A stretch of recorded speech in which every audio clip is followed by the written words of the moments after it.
Good morning everyone, আমি সৌমি আর আমার চ্যানেলের আরও একটি নতুন ব্লগে আপনাদের সবাইকে স্বাগত। প্রথম কয়েকটা ঝলক দেখে নিশ্চয়ই বুঝতেই পেরেছেন আমি আপাতত বাড়িতে নেই। এই যে আমি ভয়েস ওভারটা দিচ্ছি, এই ভয়েস ওভারটা আমি এখন মানালির এক হোটেলে বসে দিচ্ছি।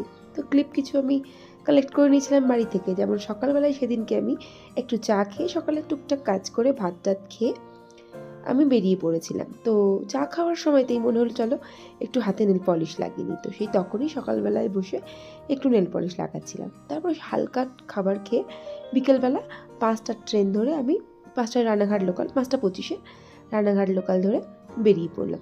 আমাদের গন্তব্য ছিল আপাততর জন্য শিয়ালদা থেকে আমরা যেতাম হাওড়া। তবে একটাই দুঃখ, তমাল যায়নি। তমাল আমাদেরকে রানাঘাট থেকে ট্রেনে তুলে দিয়ে চলে গেল। মনটা একটু খারাপ লাগছিল বটে, তো কি আর করা যাবে। তো এরপর শিয়ালদা স্টেশন থেকে একটা ক্যাব বুক করে আমি সোজা হাওড়া ব্রিজ ক্রস করে চলে আসলাম হাওড়া স্টেশন। এটা ভারতবর্ষের মনে হয় একমাত্র ক্যান্টিলিভার ব্রিজ। যাই হোক, খুব ভালো লাগে ব্রিজে যখন ক্রস করি না, মানে বাঙালি বলে প্রাউড ফিল হয়, অকারণে জানি না কেন। তো যাই হোক, হাওড়া ব্রিজ ক্রস করে আমরা সোজা চলে এলাম হাওড়া স্টেশন। আর এই যে পাখাটা দেখছেন হাওড়া স্টেশনের, বিখ্যাত এই পাখা, একদম ধীরে ধীরে ঘোরে কিন্তু রীতিমতো হাওয়া দেয়, আর বিভৎস বড় বড় তার ব্লেড। তো এই হলো আমাদের হাওড়া স্টেশন। তো দেখতে দেখতেই বোন চলে এলো, মাসিমণি চলে এলো, রানা চলে এলো, সবাই চলে এলো। আর আস্তে আস্তে যখন ট্রেনের টাইমটা হয়ে যাবে তখন আমরা সবাই মিলে রাতের বেলা ট্রেনে উঠে পড়েছিলাম। এই যে ভিডিও ক্লিপটা, এটা আমরা তখন বিহার ক্রস করছি, বা বিহার ক্রস করছি। সবে ঘড়িতে 5:30 পৌনে 6টা মতন বাজে। দূরের আকাশে চাঁদ দেখা যাচ্ছে, অপূর্ব ছিল সেই দৃশ্য। কিন্তু ওই যে বলে ঢেকি স্বর্গে গেলেও ধান ভাঙে, এই যে সবাই ঘুমাচ্ছে ট্রেনে, কিন্তু এই যে পিঙ্কি শর্মা উঠে পড়েছে। তো উঠে পড়েছিলাম। তারপরে সকালে আবার কিছু ব্রেকফাস্ট করে একটা স্টেশন ছিল, সেই স্টেশনে নেমে পড়েছিলাম। এটা যতদূর মনে হচ্ছে, মনে করতে পারছি না এটা কি স্টেশনে নেমেছিলাম। তারপরে আবার চলতে লাগলো ট্রেন, আমরাও চলতে লাগলাম একটু একটু করে গন্তব্যের দিকে। বেশ ভালো লাগছিলো, রাস্তায় কত ময়ূর দেখছিলাম, আর সম্পূর্ণ গ্রামের ওপর দিয়ে যাচ্ছিলো। এটা ইউপি, আমার খুব ভালো মনে আছে। আর এটা হচ্ছে কি যমুনা নদী। একটু আগিয়ে এলে যমুনা আর গঙ্গার একটা সঙ্গম দেখা যায়, তবে সেখান দিয়ে আমরা ক্রস করিনি। অপূর্ব ছিল এই গঙ্গার ওপর দিয়ে যাওয়ার সময়টা। এই ক্লিপটা বাবুই নিয়েছে, কিন্তু এই যে ব্রিজে বারবার এটা আসছিল, বাবুয়ের মনটা খুঁতখুত করছিল যে কী আর করবি বল। আমি না দরজার ধারে যেতে দিইনি, সাহস করে জানালা দিয়ে তোলা এই ক্লিপটা। তো খুবই ভালো লাগছিলো। খুব চওড়া এখানে যমুনা নদীটা, মানে যমুনা না, যমুনা। আর এটা হচ্ছে এলাহাবাদ, মানে হচ্ছে প্রয়াগরাজ, এলাহাবাদ নয়, প্রয়াগরাজ এটা। এখানে নেমে না আমি একটুখানি এদিক ওদিক করে ট্রেন খুঁজে পাচ্ছিলাম না আমাদের।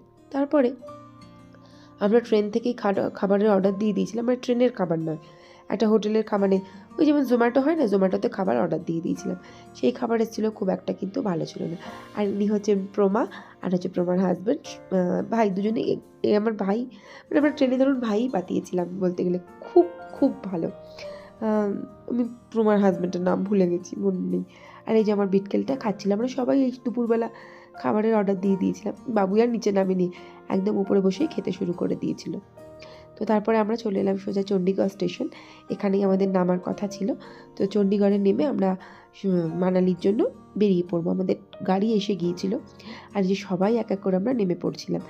আর ওই যে দেখুন চণ্ডীগড়ের চাঁদ একদম আমাদেরই মতো, তবে আকাশটা অসম্ভব সুন্দর পরিষ্কার ছিল।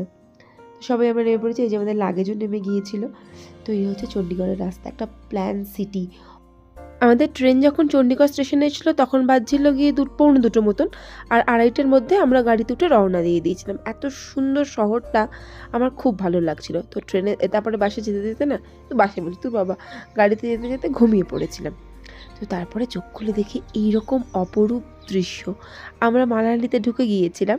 তো আরও কিছু বিশাল সুন্দর সুন্দর ক্লিপ থাকবে, সুন্দর সুন্দর ভিডিও থাকবে আপনাদের জন্য, ততক্ষণ আপনারা অপেক্ষা করুন। আর এরপরেই আমরা আবার, মানে আমরা বারবার তো দাঁড়াচ্ছিলাম, অনেকখানি রাস্তা না চণ্ডীগড় থেকে মানালি, অনেকক্ষণ, মানে আমরা মানে হোটেলে ঢুকেছিলাম তখন বাজছিল ঘড়িতে এই 10:30 মতন। তো এই সমস্ত রাস্তা ক্রস করছে আর অপূর্ব এই সমস্ত দৃশ্য দেখছি। তো আজকের মতন এখানেই শেষ করলাম, আরও সুন্দর সুন্দর ব্লগ নিয়ে আসবো। তো আজকের মতন টাটা।